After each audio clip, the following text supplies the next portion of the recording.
We are kicking things off with major news shaking up the baseball world.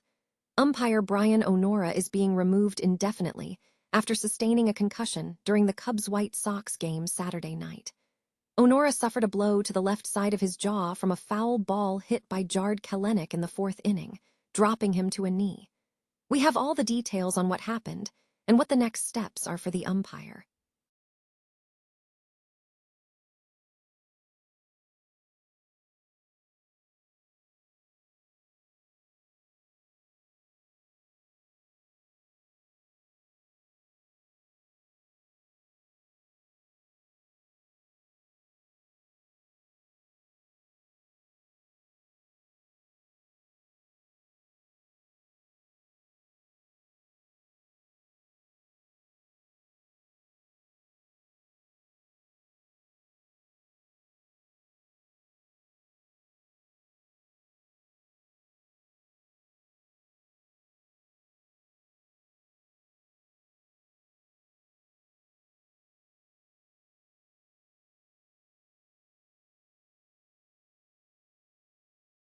Our appearance, and we dive into his mindset before facing the first-place Cubs this week.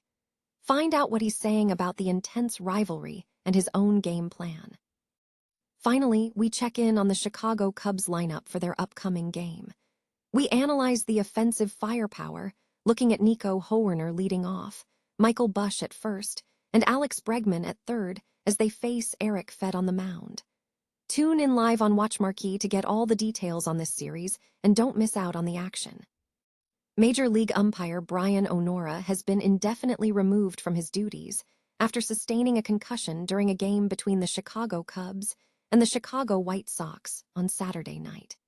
The incident occurred in the fourth inning when O'Nora was struck in the left side of the jaw by a foul ball off the bat of Jarred Kelenic, which caused him to drop to a knee. O'Nora, who has served as a Major League umpire since 1992, confirmed the injury on Sunday morning, stating, "I don't remember anything until I got up. I have bad headaches and the left side of my jaw is very sore." He described the impact as the best shot he had taken in the face. Following the incident, O'Nora was examined by White Sox trainers and subsequently removed from the game. Erich Bacchus stepped in to take over behind the plate, and the game concluded with a three-man umpiring crew. AAA umpire John Bacon joined the crew for Sunday's game. O'Nora announced his plans for recovery, stating he intended to return home later that day and fly to Arizona to seek treatment at the Sports Concussion Center at Banner University, Phoenix. He emphasized the thoroughness of the process, adding, "There will be all kinds of testing.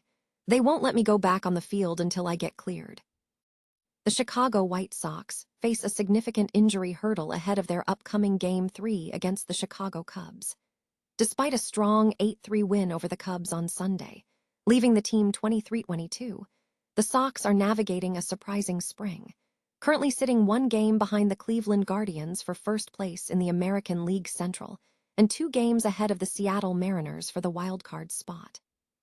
The primary concern revolves around catcher Kyle Teel, who has been sidelined since the regular season began due to a grade 2 strain of his right hamstring, sustained during the World Baseball Classic on March 10.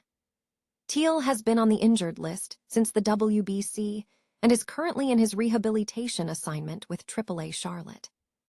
Updates indicate that the White Sox do not have a firm return date for Teel to the majors.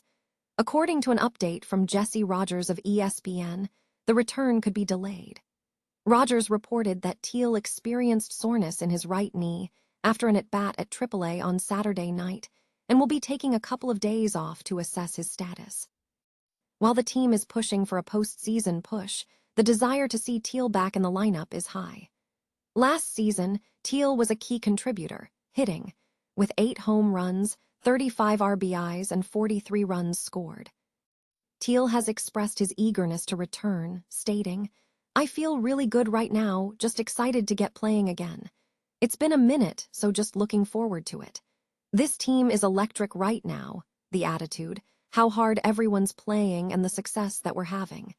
I can't wait to be a part of it and help contribute." Meanwhile, other players are contributing, with catcher Edgar Quero batting .151 with 7 RBIs and catcher Drew Romo hitting .184 with 4 home runs and 7 RBIs.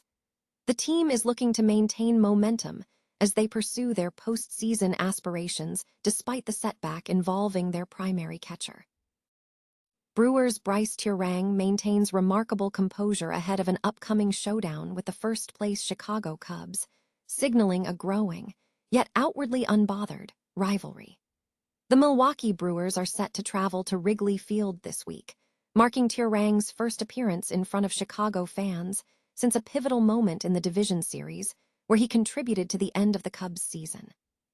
The two teams are positioned for a year of intense competition, and Turang is increasingly embodying the Brewers' persona as he pursues a starting second baseman role in the National League All-Star Game.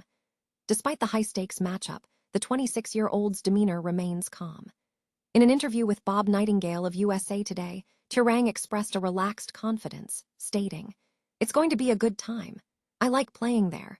They draw really well. They've got a cool fan base. And it's always competitive. But we don't look too much into this.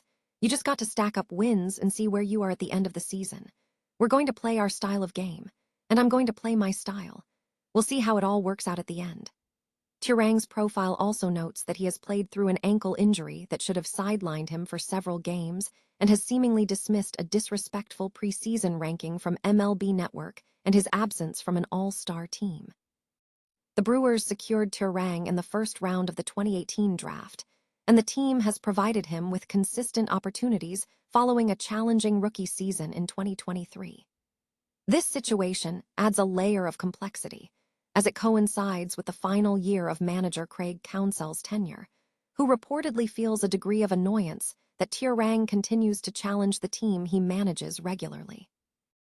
The Chicago Cubs are set to face the St. Louis Cardinals in a series, with the first pitch scheduled for 1:10 p.m. CT. The team enters the matchup with a lineup featuring Nico Hoerner leading off at second, Michael Busch at first, and Alex Bregman at third, with Ian Happ cleaning up in left field, Seiya Suzuki in right field, Michael Conforto serving as the designated hitter, Pete Crow Armstrong at center, and Dansby Swanson at shortstop, with Carson Kelly handling the catching duties.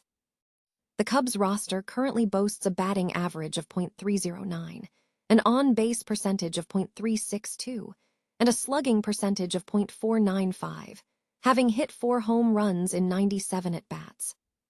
The primary pitching matchup centers on the Cardinals' Eric Fed, who has returned to the Sox for his second stint in 3 seasons after a complex career path involving stints in Washington, the KBO, and trades. Fed signed with the Brewers in August 2025 before being designated for assignment and subsequently signing a 1-year deal with the Sox. Fed presents a challenging profile, sitting in the 12th percentile or lower for fastball run value, chase rate, whiff rate, and strikeout rate. He relies heavily on a sweeper, throwing it nearly 40% of the time, which generates significant horizontal movement. While Fed has shown success stifling left-handed batters with his breaking ball, right-handed hitters have carried a .915 ops with 9 home runs against him this season. Analysts suggest the Cubs lineup is particularly well-suited to exploit this dynamic, noting that the current matchup is one of the most advantageous they have encountered all season. Meanwhile, the Cubs' pitching staff faces challenges. Jameson Taillon has allowed 5 more home runs this season than any other pitcher in the majors, recording 16 home runs allowed. Despite this, the team is looking to mitigate risk, with Matthew Boyd pitching just 10 days after arthroscopic knee surgery, suggesting a potential shift in the rotation. Colin Rea recently struggled, giving up 2 home runs and recording his second loss of the season, while striking out only one of the 20 batters faced. The context of the game is layered with external commentary, drawing comparisons between the pitching struggles and recent media narratives, including references to recent MMA events and specific player performances. The series begins with the Cubs looking to leverage their offensive strength against Fed's specific pitching tendencies.